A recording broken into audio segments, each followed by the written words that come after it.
यदि नेपाली काङ्ग्रेसलाई जीवित राख्ने हो भने 1 नम्बरमा चन्द्र भण्डारी, 2 नम्बरमा सुनिल शर्माको नेपाली काङ्ग्रेसको विकल्पै छैन।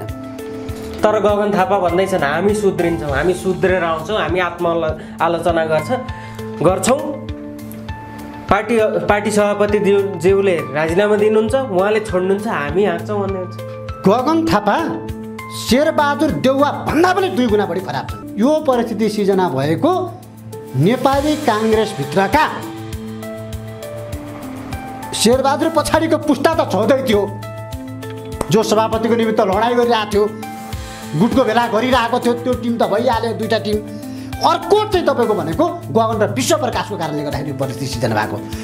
सुनिल शर्माले त धेरै बचाउन खोजे नि, चन्द्र भण्डारीले त धेरै बचाउन खोजे, सत्य कुरा आगो उकले नि, नडराइकन हेर्नु त कसरी आगो उकलेको थिए।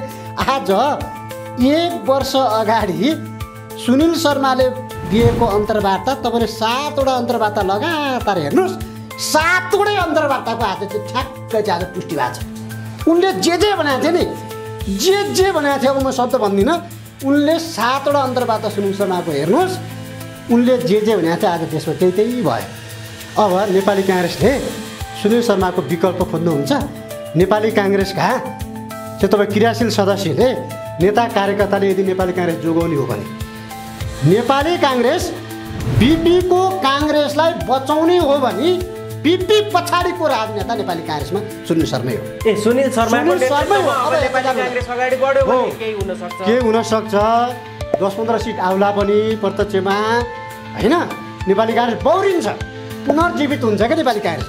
होइन भने तपाईँलाई मैले लेखेर दिन्छु नेपाली काङ्ग्रेस मरेको। यही परिस्थितिमा